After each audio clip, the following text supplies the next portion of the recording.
Good morning, everyone. A pleasure to be here. So the future of blockchain technology. And let me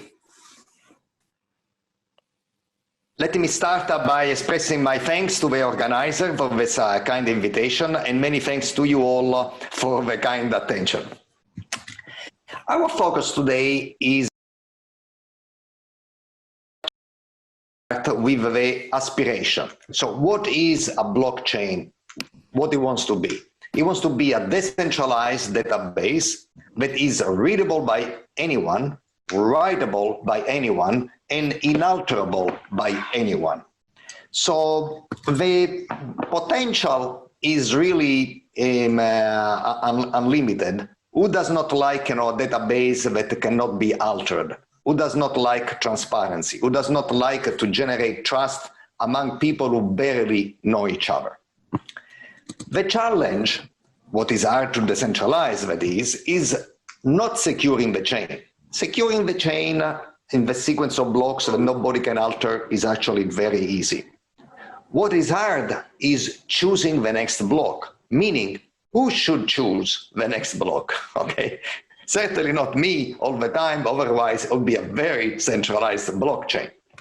And here comes the big divide in blockchain between aspiration and technology. As human, we always want to have higher and higher aspirations. That is good, but unless we sustain this aspiration, our aspiration, by some technology, they will remain what we in the United States we call a pie in the sky. Looks very good, but I cannot eat it. So from aspiration to self-deception, the step is very small. And so somehow we believed, or somehow to say that the big wave of the decentralization is already here. Journalists, consultants, sociologists, anthropologists, the general public got convinced that degeneralized blockchain were already a reality and were already upon us. Really, where are they? I don't see any decentralized blockchain at least a few years ago. And it took a few years until we come to the acceptance that they did not quite exist yet. And in fact, finally, Buterin, Ethereum co-founder, set at that time the record straight by stating the now famous trilemma that says in any blockchain, you can enjoy at most two of the following three properties: security, decentralization, and scalability. Ladies and gentlemen, let me tell you that the trilemma is not acceptable, because who does not want security? A secure blockchain should raise their hands. Nobody raises their hand. Who does not want to have a scalable blockchain raise their hand? Nobody raises their hand either. Why? Because what I want to use my blockchain for, to play between friends and family, it ought to be scalable. And who does not want the blockchain to be decentralized? Well, if you don't believe in decentralization, why are you interested in a blockchain? So there are no good choice in the trilemma. Fortunately, the trilemma is false. It has only been empirically true for a decade and for 2,000 and plus chains so far. But being true for so long and so ubiquitously does not make it true. Let me actually explain why this is the case. The best and most famous, the first and most famous way to agree on a block is so-called proof of work, which essentially can be summarized like this. Who should choose the next block? Not me, not you. Let's have a computational game, a very hard computational game, a very hard cryptographic riddle. And anyone who chooses the riddle first has the power to choose the next block on behalf of all of us.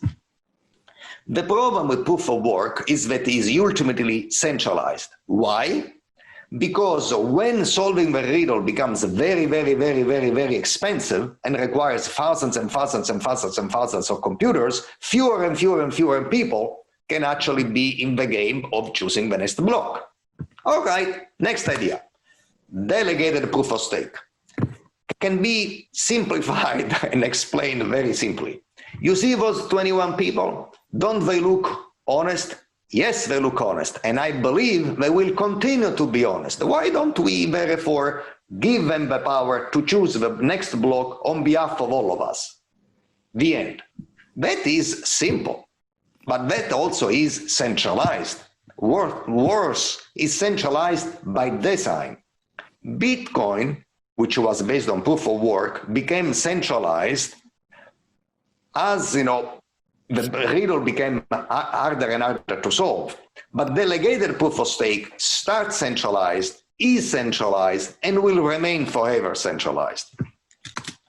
Next, bonded proof of stake. Oh, okay, we don't choose 21 delegates, but anybody who is willing to put a fair amount of money in the middle of the table, hostage, where they cannot touch it anymore, they can actually, those are the people who choose the block on behalf of all of us.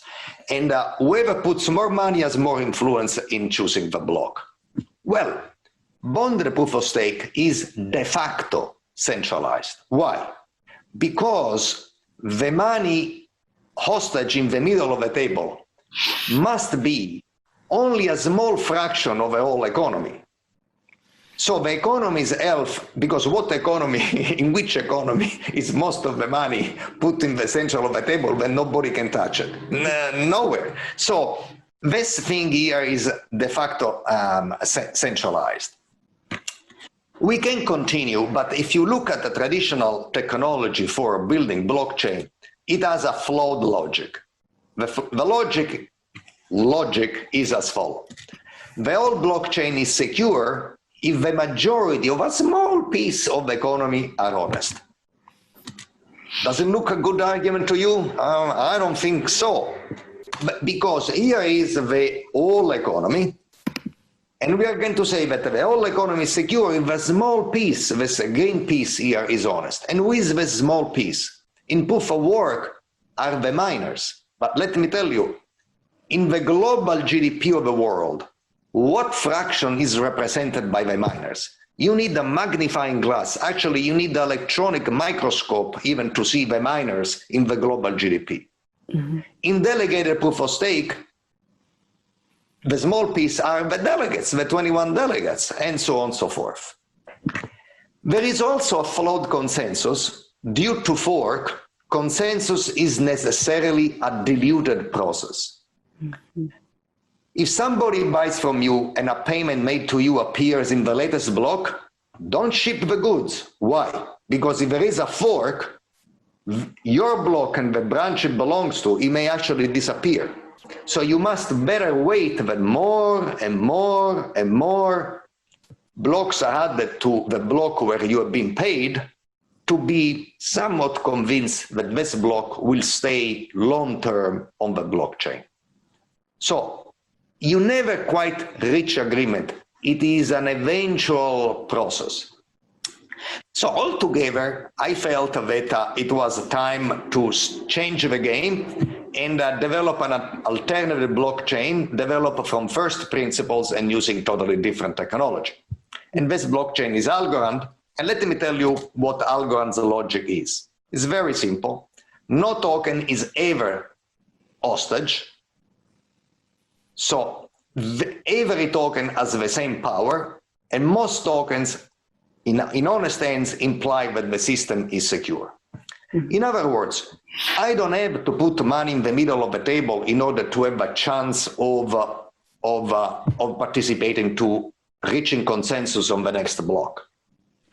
As long as I have any token, any of my token has a chance, each token has the same chance to participate consensus or to influence consensus as any other token. And the tokens are in my wallet, ready to be spent at my fingertips or invested in the opportunities, the financial opportunities that blockchain offer you. And wherever they are, these tokens are able to participate. And so most tokens in honest ends imply security. What does this mean?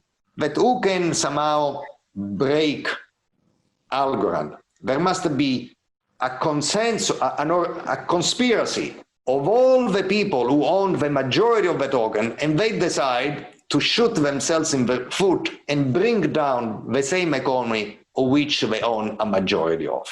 To me, that's much better than putting an economy in the hands of a few people who have a very little stake in the economy, but to put in the hands only a majority can negatively affect, or only a majority of the stake can negatively affect the economy.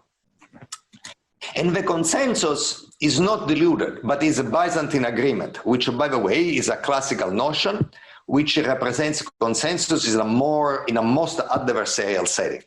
So what is a Byzantine agreement? It's a communication protocol that, if the majority of the participants are honest, guarantee two main properties. The first one is agreement.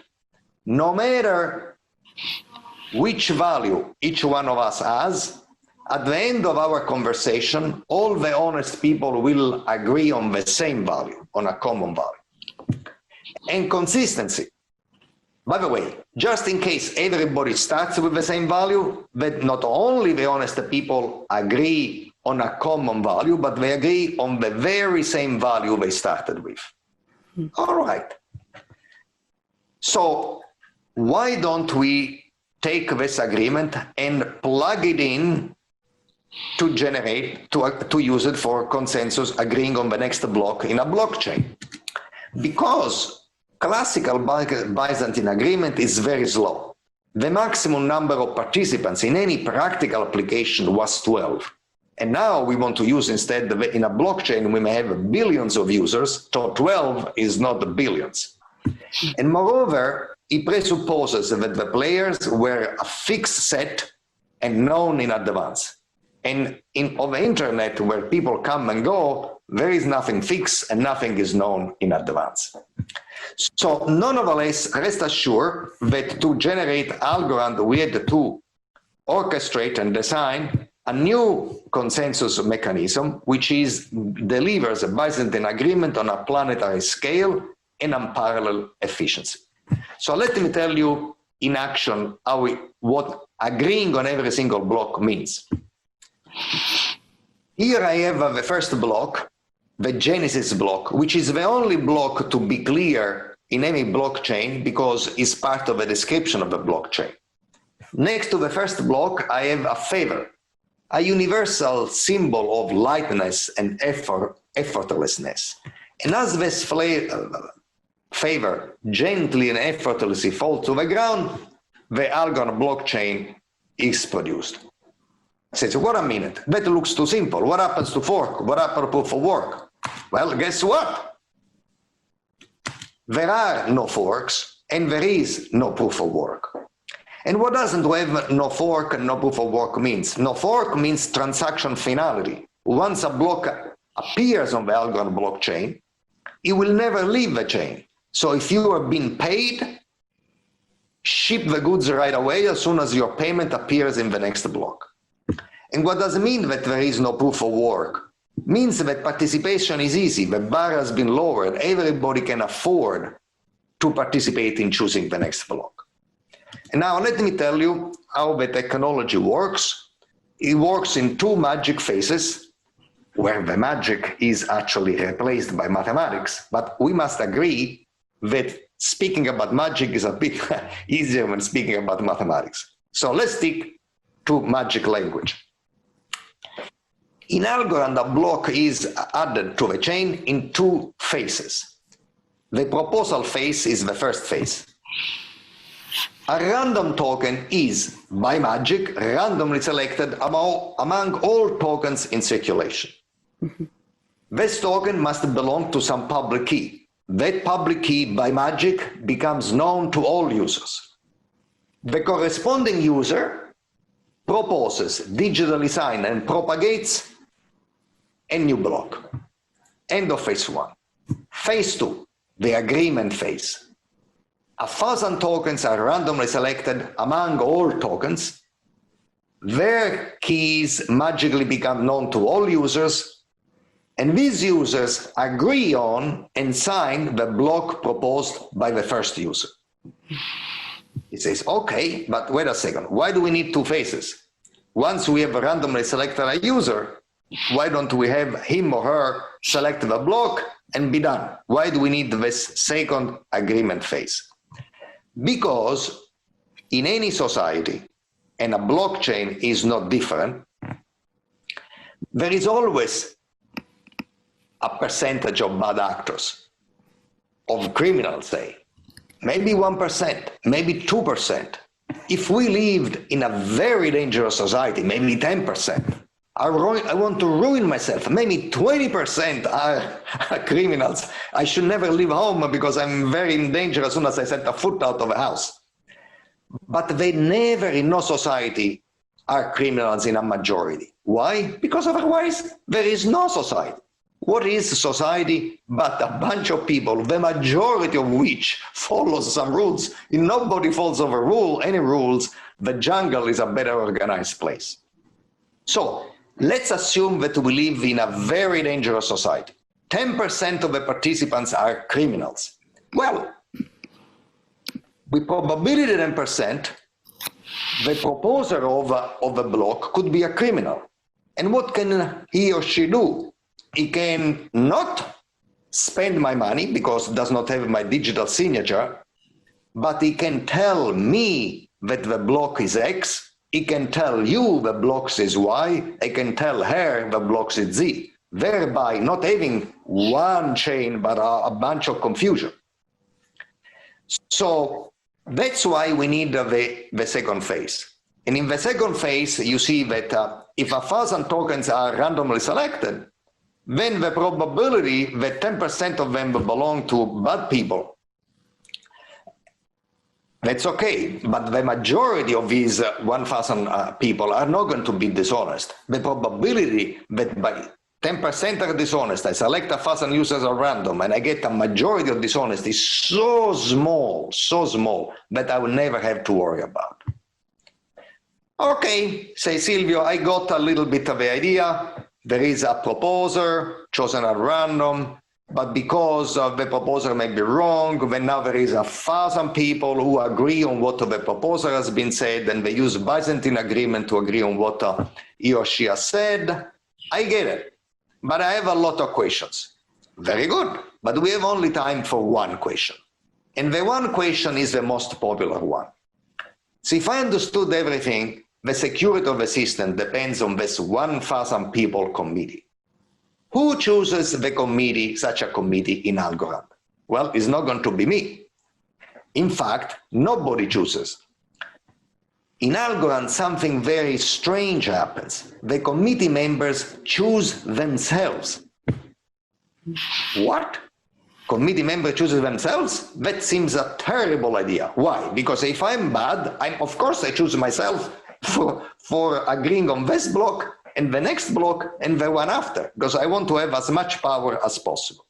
But not so fast. What does it mean to choose themselves? Which each one of us runs his own lottery.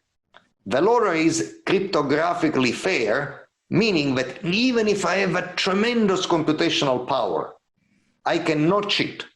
I cannot improve my chances of being picked in the committee. But if I win, I get a winning ticket, a proof that I'm part of this committee. And so what I think about as this is like having a slot machine. For each token that you have, you can lower the lever only once of the machine and decide if you are part of this committee, yes or no. And if you are part of this committee, if you are not part of this committee, you can say anything you want, no winning ticket, nobody listens to you. But if you win, you get a winning ticket and you propagate the winning ticket and your opinion about the block, up or down as it may be. All right, now let me argue that this is super decentralized. Of course, in Algorand there are 10 billion tokens, and it's so decentralized that anyone who has a token has a chance to, and has the same chance of every other token to be selected. More decentralized than this, you cannot get. Now let me argue that it's super scalable. Wait a second, how long does it take to play this cryptographic slot machine? And you know what? It takes a microsecond. Ooh, that is pretty fast. And if you win, what do you do? Oh, if you win, you have to propagate the winning ticket and your opinion about the blog. That's nothing. So 1,000 people propagating 2 messages? No problem. But that is very scalable. Now let me argue that is super secure. Let's assume that I'm a very bad guy and very powerful guy. I am so powerful that I can, at the snapping of my finger, corrupt any 1,000 people on earth I want. Mm-hmm. But I have a problem. Whom should I corrupt?